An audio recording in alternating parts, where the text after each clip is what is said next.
Hello बच्चों, welcome to our YouTube channel. तो आज हम करेंगे स्टैंडर्ड नाइन्थ का chapter number 1 basic concepts in geometry.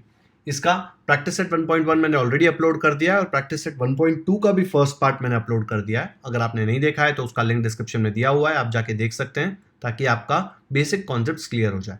आज हम करेंगे question number 5 and question number 6। शुरू करते हैं। प्रैक्टिस सेट 1.2 का क्वेश्चन 5 दिया हुआ है। Write the answers to the following questions with reference to figure 1.13। ये वाला जो फिगर है इसका नाम 1.13 दिया हुआ है टेक्स्ट बुक में। अब यहाँ पे एक प्रॉपर पूरा लाइन दिया हुआ है और उस पर बहुत सारे पॉइंट्स दिए हैं। पहला क्वेश्चन पूछा है, write the name of the opposite ray of ray R P. मतलब रे आर पी का ऑपोजिट रे कौन है उसका नाम लिखना है। ये रे आर पी यहाँ पे दिख रहा है। आपको पता है क्या रे आर पी लिखा उसका मतलब रे कहां से शुरू हो रहा है? आइडिया है? चलो एक बार रिवाइज कर लेते हैं। जब भी ऐसा बोला गया है रे आर पी, तो इसका मतलब क्या होता है कि रे आर से शुरू हो रहा है। आर से शुरू हो रहा है मतलब आर पे फिक्स पॉइंट है, ये यहां से आगे नहीं बढ़ सकता। रे पता है ना आपको, एक ही डायरेक्शन में आगे बढ़ता है। लाइन दोनों डायरेक्शन में आगे बढ़ता है। ये एक लाइन है, देखो ये पूरा दोनों डायरेक्शन में आगे बढ़ रहा है। रे जो है वो एक जगह फिक्स होता है, दूसरी जगह वो इन्फिनिटी तक बहुत दूर तक जाता है। ठीक है, फिक्स नहीं होता। और सेगमेंट सेगमेंट दोनों जगह से फिक्स होता है। ठीक है, दोनों तरफ फिक्स, मतलब ऐसे आ गया सेगमेंट तो इसको ना यहाँ पे आगे बढ़ा सकते हैं ना यहाँ पे आगे बढ़ा सकते हैं, दोनों जगह वो फिक्स होता है। तो जब मैं बोलूँ रे आर पी तो वो आर से शुरू हो रहा है, मतलब यहाँ से शुरू हो रहा है और पी के डायरेक्शन में जा रहा है और पी से बहुत आगे तक जा सकता है। जितनी जगह है उतने आगे तक जा सकता है। तो अगर ऐसा रे है तो मैं इसको बोलूंगा रे आर पी।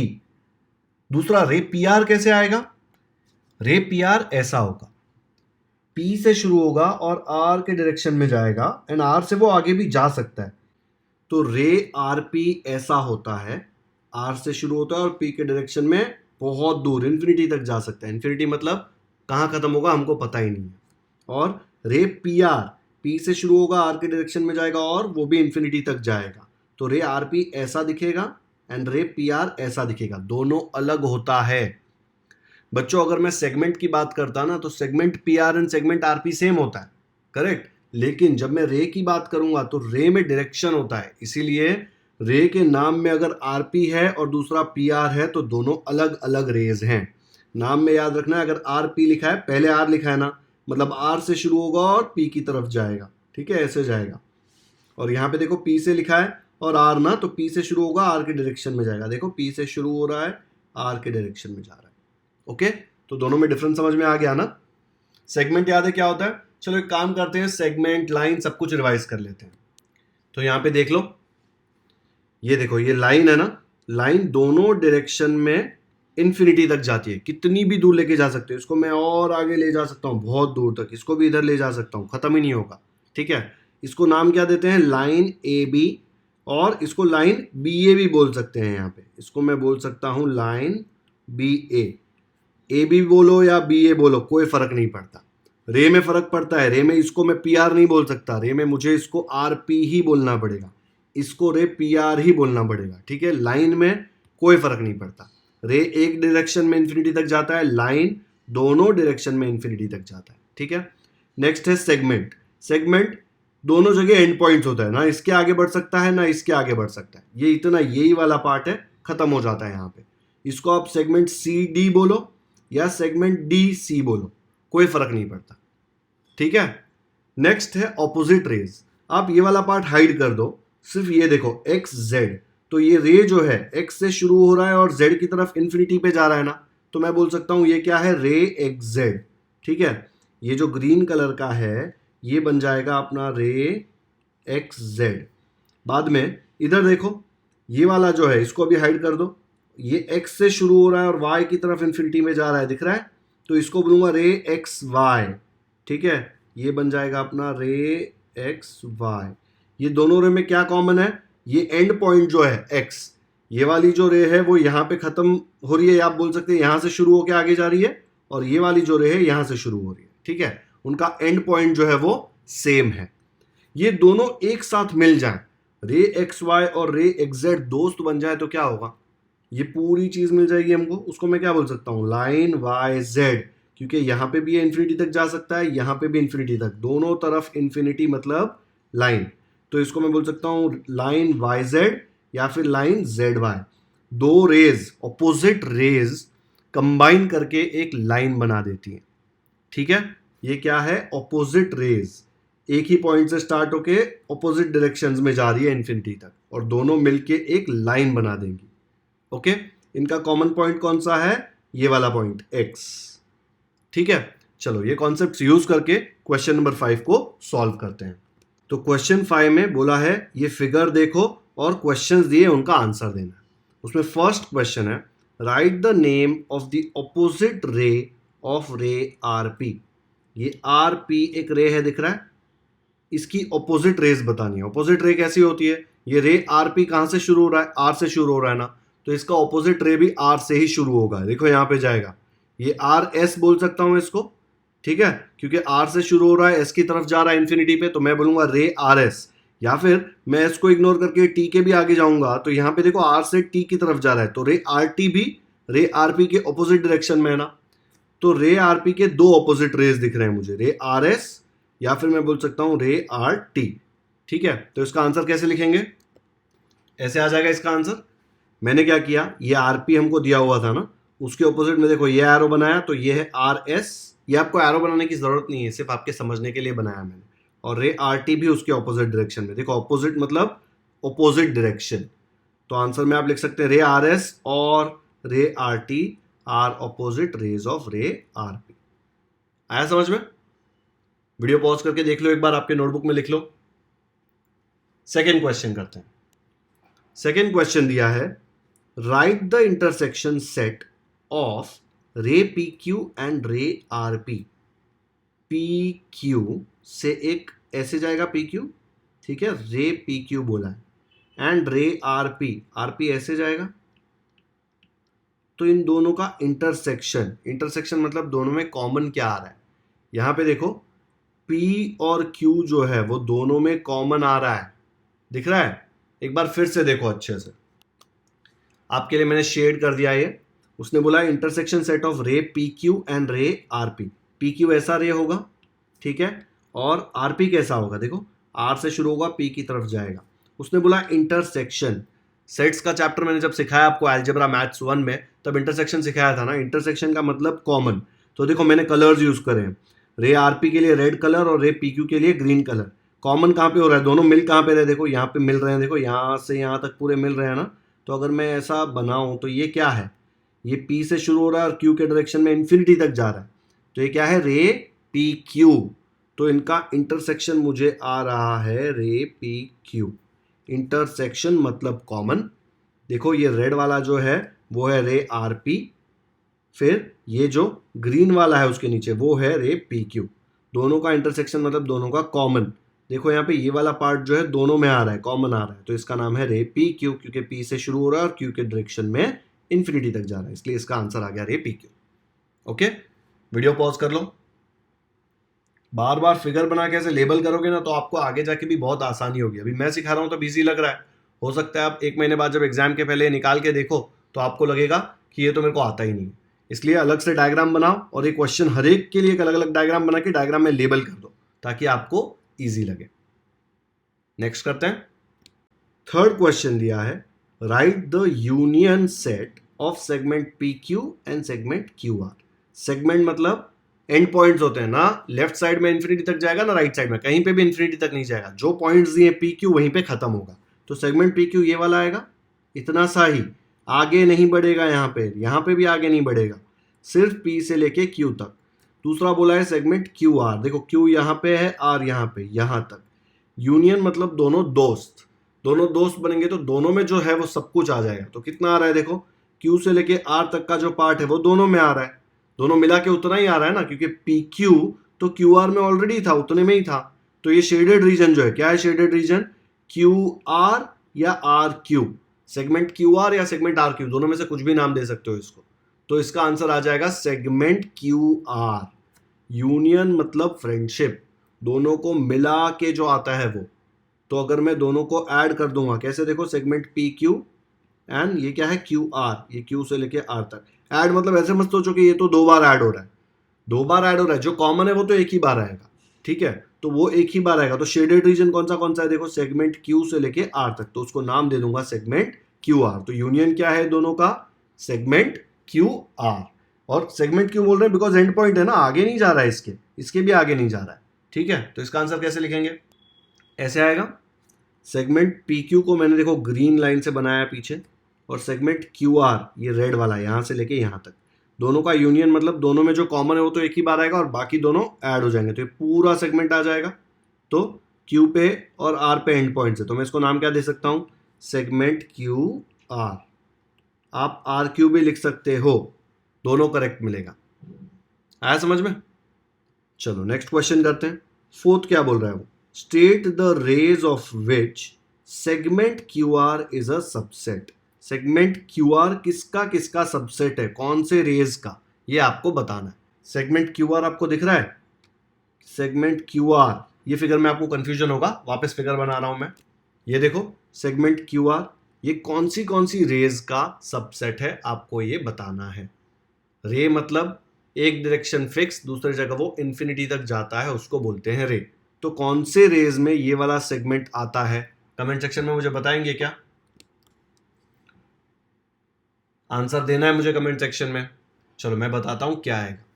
आपको सारी रेज लेनी है जिसमें ये वाला पार्ट आता हो। अभी अब मुझे बताओ, रे क्यू आर जो है वो कैसी होगी, क्यू से शुरू होगी, आर के डायरेक्शन में इन्फिनिटी तक जाएगी, तो उसमें ये वाला पार्ट आएगा क्या, हाँ बिल्कुल आएगा। तो मैं इसमें लिख सकता हूं, ये जो सेगमेंट है क्यू आर, ये क्यू आर रे में भी आता है, तो मैं यहां पे लिख दूंगा रे क्यू आर। अब मुझे बताओ, मैं रे क्यू एस लेता हूं, सपोज क्यू एस ऐसे, तो क्यू एस रे में भी ये वाला पार्ट तो आ ही रहा है वापस, क्यू आर वाला है ना, तो उसका भी सबसेट है। सबसेट मतलब पता है ना, सेट चैप्टर किया ना हमने, सबसेट मतलब उसका पार्ट। तो ये जो क्यू आर है वो इसका पार्ट है ना, तो मैं बोल सकता हूं कि वो भी सबसेट है, तो आ जाएगा रे क्यू एस। अब अगर मैं रे क्यू टी बनाऊं ऐसे, तो वो भी देखो अच्छे से, ये वाला पार्ट उसमें भी आता है ना, जो सेगमेंट क्यू आर वाला पार्ट है वो रे क्यू टी में भी आता है, मतलब ये जो रे है वो उसमें आएगा, तो सेगमेंट क्यू आर जो है वो रे क्यू टी का सबसेट होगा। तो यहां पे मैं लिख दूंगा रे क्यू टी। आप 3 लिखेंगे तो चलेगा, लेकिन और भी आंसर्स हैं इसके। आप ऐसे देखेंगे ना, रे आर क्यू कैसा होगा, रे आर क्यू ऐसा जाएगा ना इन्फिनिटी तक, उसमें भी देखो ये वाला सेगमेंट प्रेजेंट है, दिख रहा है, ये रे आर क्यू में भी ये सेगमेंट आ रहा है। सेगमेंट कितना है, देखो सेगमेंट इतना सा पार्ट है, जो जो रेज में ये वाला पार्ट आएगा ना, वो रे का सबसेट होगा। तो देखो ये वाला रे आर क्यू है ना, ये उसमें है ये, तो मैं लिख दूंगा रे आर क्यू। वैसे ही एस से शुरू होने वाला और क्यू तक जाने वाला है, क्यू से पास होने वाला, देखो ऐसे एस क्यू जो रे है उसमें भी ये वाला सेगमेंट आ रहा है आर क्यू, तो मैं बोल सकता हूं रे एस क्यू, ठीक है। अब टी से शुरू होने वाला रे देखो, टी से क्यू तक जाने वाला ऐसे, रे टी क्यू में भी ये वाला पार्ट है ना, तो मैं इसका आंसर रे टी क्यू भी लिख सकता हूं, ठीक है। आप सिर्फ ये एक लिखेंगे तो भी चलेगा, एक दो लिख देंगे तो भी चलेगा, उसने बोला नहीं है सब लिखना है, लेकिन ऐसा ऐसा लिखा था ना, स्टेट द रेज, तो मुझे सारी रेज दिख रही है जिसका सेगमेंट क्यू आर सबसेट है, तो मैंने सब लिख दिया। सबसेट का मतलब ये वाला जो पार्ट है ना, ये और कौन से रे में पूरा ये पार्ट आता है, ओके, उसका मतलब होता है सबसेट। तो हम लोग ने वो सारी रेज लिख ली। वीडियो पॉज करके देख लो, ये सबसे इंपॉर्टेंट क्वेश्चन था ये प्रैक्टिस सेट में।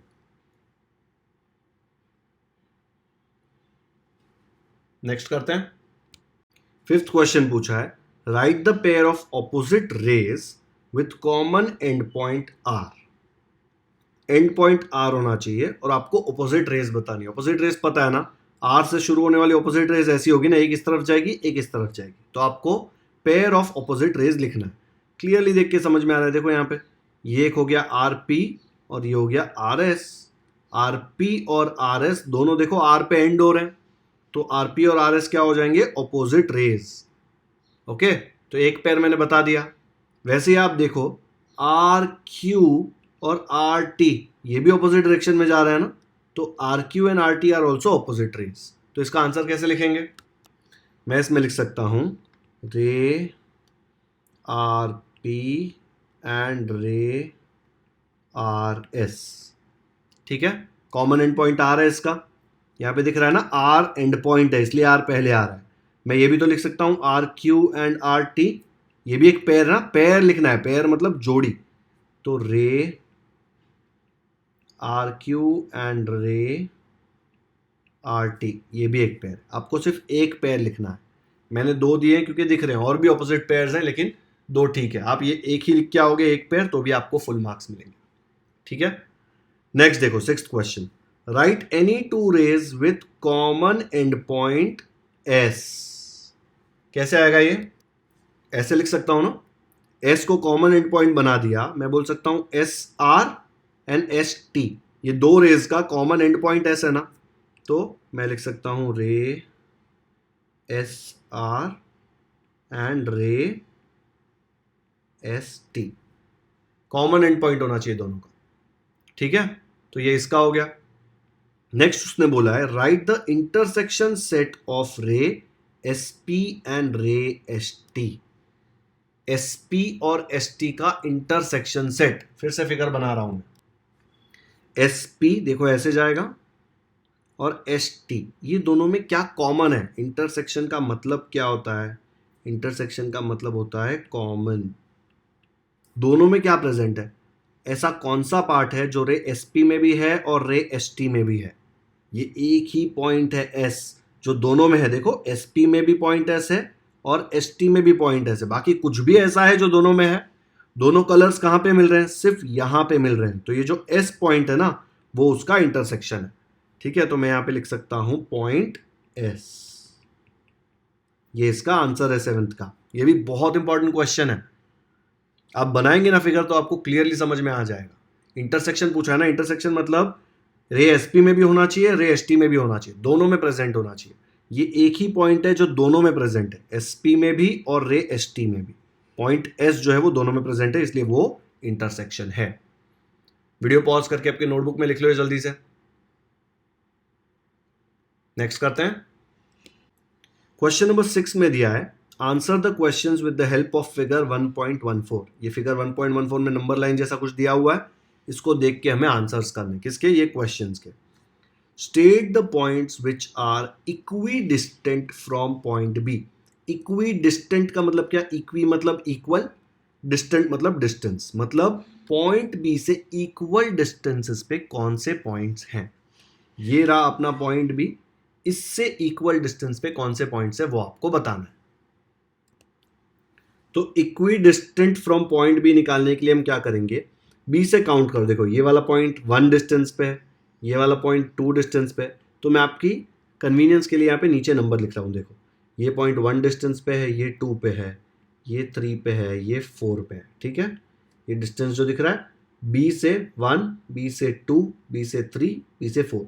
ये वाले नंबर देख के कंफ्यूज मत हो, ये डिस्टेंस 0 से लिखे हुए हैं ये वाले, हम लोग बी से फाइंड कर रहे हैं ना डिस्टेंस।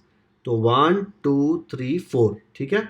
फिर बी से इस तरफ भी डिस्टेंस देखो, डिस्टेंस देखना है, कोऑर्डिनेट नहीं देख रहे हम लोग।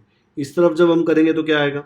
ये वाला पॉइंट जो है ये वाला, ये 1 के डिस्टेंस पे है बी से, क्योंकि अगर मुझे बी से यहाँ पहुँचना है तो एक ही स्टेप लेना है, फिर यहाँ पहुँचना है तो 2 स्टेप्स लेने पड़ेंगे, उससे आगे पहुँचना है तो 3 स्टेप्स लेने पड़ेंगे, वैसे ही यहाँ 4 स्टेप लेने पड़ेंगे, वैसे 5 6 आगे चलते जाएंगे।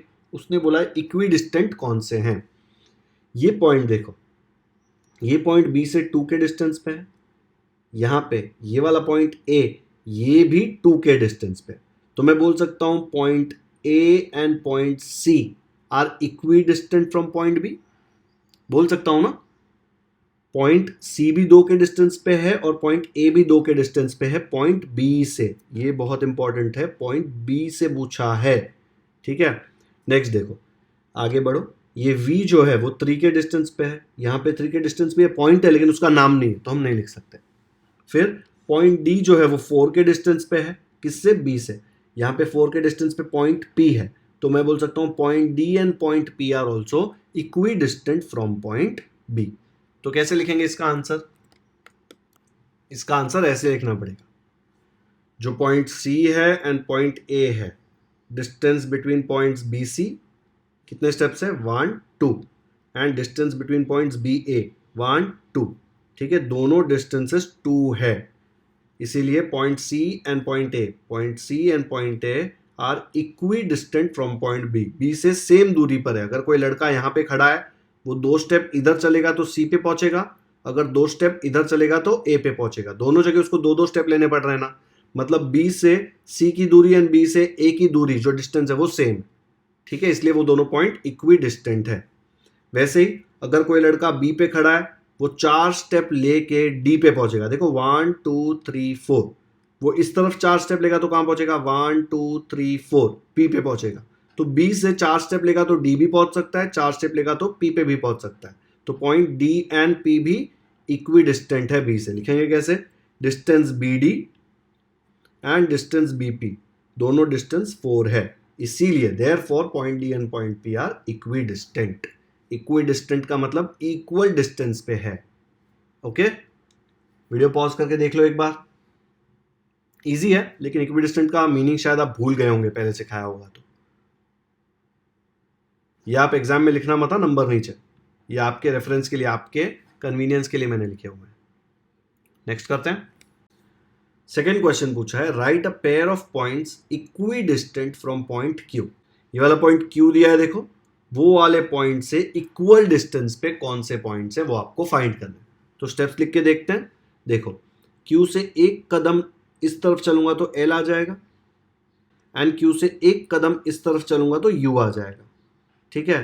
तो 1 स्टेप पे एल है एंड यू है, तो मैं बोल सकता हूं point L and point U are equidistant from point Q.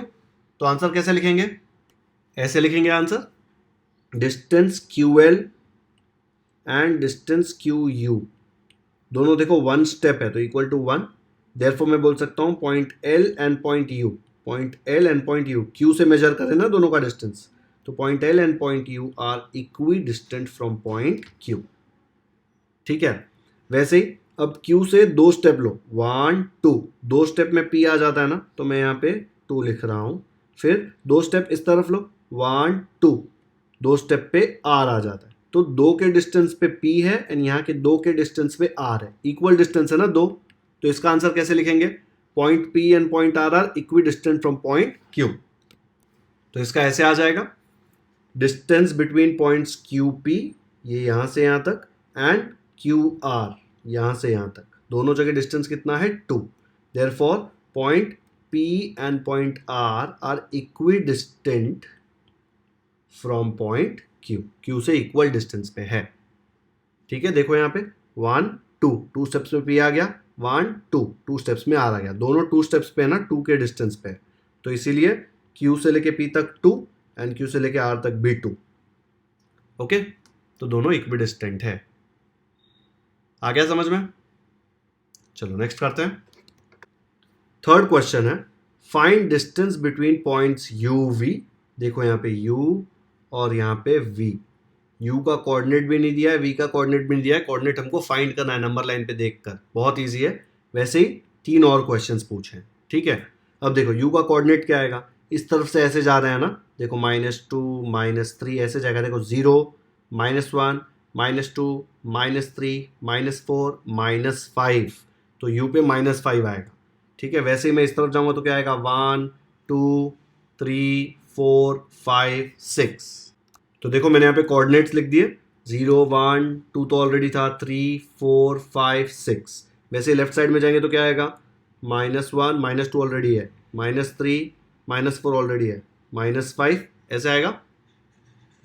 तो आपको कोऑर्डिनेट्स मिल गए, अब आपको डिस्टेंस u भी निकालना है। हम लोगों ने डिस्टेंस इतनी बार निकाला है, आपको कोऑर्डिनेट्स निकालने हैं, फिर बड़ा कोऑर्डिनेट माइनस छोटा कोऑर्डिनेट करके डिस्टेंस निकालना है। ऐसे आ जाएगा, 0 के राइट में देखो 1 2 3 4 5 6 एंड 0 के लेफ्ट में -1 -2 -3 -4 -5 -6। जहाँ जहाँ पे नंबर्स नहीं थे मैंने लाइन वाइज नंबर दे दिए, यहाँ पे नहीं था तो मैंने -1 लिख दिया, फिर -2 दिया हुआ है, -2 के बाद -3 आएगा, फिर -4 दिया हुआ था, -4 के बाद -5 आएगा, ठीक है। तो डिस्टेंस u भी निकालने के लिए हम बहुत ही इजीली हमने पूरा मेथड 50 बार कर लिया है अब तक, ठीक है। क्या आ जाएगा, देखो कोऑर्डिनेट ऑफ u क्या है, कोऑर्डिनेट ऑफ u है -5, तो यहाँ पे मैंने लिख दिया -5, फिर कोऑर्डिनेट ऑफ v क्या है, कोऑर्डिनेट ऑफ v है 5, तो मैंने यहाँ पे लिख दिया 5। अब मुझे बताओ 5 और -5 में बड़ा कौन है, ये 5 पॉजिटिव है, -5 नेगेटिव है, तो बड़ा वाला 5 ही होगा ना ऑब्वियसली। तो ऐसे आ जाएगा। फिर डिस्टेंस यू भी कैसे निकालते हैं, बड़ा माइनस छोटा, तो यहाँ पे लिख दिया बड़ा माइनस छोटा। फिर क्या आ जाएगा, ये माइनस माइनस साथ में मिलके बन जाएगा प्लस, तो 5 + 5, 5 + 5 आ जाएगा 10। तो आपको डिस्टेंस यू भी क्या आ गया, 10, तो यहाँ पे लिख दो 10। ओके, वैसे ही कोऑर्डिनेट्स ऑफ पी एंड सी, देखो डिस्टेंस पी सी निकालना है ना, तो उसके लिए हम लोग ये करेंगे, पी का क्या कोऑर्डिनेट है -2, तो मैंने पी का लिख दिया -2। सी का क्या है, सी देखो इधर है 4, तो सी आ गया 4। बहुत ही इजी है, 4 और -2 में कौन बड़ा है, 4 पॉजिटिव है तो 4 ही बड़ा होगा, तो 4 ग्रेटर देन -2। तो डिस्टेंस पी सी क्या आएगा, बड़ा कोऑर्डिनेट माइनस छोटा कोऑर्डिनेट, तो आ जाएगा 4 माइनस छोटा -2। ये माइनस माइनस क्या हो जाएगा, माइनस माइनस हो जाएगा प्लस, 4 + 2 आ जाएगा 6। तो डिस्टेंस पी सी आपको आ गया 6। ओके, वैसे ही आपको डिस्टेंस वी भी फाइंड करने बोला है। वी देखो ये रहा 5 एंड बी है 2, बहुत ही ईजी है। उसका डिस्टेंस आप फाइंड करेंगे तो आपको आएगा 3, लेकिन आपको खुद से करना है। उसके बाद पूछा है डिस्टेंस यू एल, यू यहाँ पे -5 है और एल देखो यहाँ पे -3 है। उन दोनों का डिस्टेंस आप फाइंड करेंगे तो आपको आना चाहिए 2, लेकिन आपको वो खुद से सॉल्व करना है। खुद से सॉल्व करो, नहीं आता है तो मुझे कमेंट सेक्शन में पूछो कि आपको नहीं आ रहा है, तो मैं आपको नेक्स्ट वीडियो में सॉल्व करके बताऊंगा। ओके, कि अभी सॉल्व कर दूं, ये वी बी और यू एल सॉल्व कर दूं क्या, आप वीडियो पॉज कर लो, पॉज करो, फिर मैं जो सोल्यूशन दे रहा हूं उससे कंपेयर कर लेना, ठीक है। वी बी, वी का कोऑर्डिनेट है 5 एंड बी का कोऑर्डिनेट है 2। तो सबसे पहले मैंने निकाला वी बी, वी देखो ये रहा 5 एंड बी है 2, तो मैंने यहाँ पे कोऑर्डिनेट लिख दिया, वी का कोऑर्डिनेट है 5, बी का कोऑर्डिनेट है 2। बहुत ही सिंपल है, 5 और 2 में 5 बड़ा है, इसलिए डिस्टेंस वी बी आएगा 5 - 2, जिसका आंसर है 3। वैसे ही यू एल पूछा था ना, यू और एल का कोऑर्डिनेट -5 और -3 है, नंबर लाइन में देख लो। ये दोनों में बड़ा कौन है, दोनों नंबर नेगेटिव है, तो जो छोटा होगा ना नंबर पॉजिटिव में, 3 देखो 3 छोटा होता है ना जनरली, लेकिन जब उसके आगे माइनस साइन आ जाएगा तो -3 -5 से बड़ा होता है। नंबर लाइन में देखो -3 इधर आ रहा है, -5 इधर आ रहा है, जो राइट में है वो बड़ा, जो लेफ्ट में है वो छोटा, ठीक है। तो यहाँ पे -3 -5 से बड़ा है, इसलिए बड़ा माइनस छोटा, फिर ये माइनस माइनस हो जाएगा प्लस, फिर -3 + 5 आप करेंगे तो आपको आएगा 2। तो डिस्टेंस ऑफ पी सी आ गया आपको 2। आया समझ में, खुद से किया तो राइट आंसर आया क्या।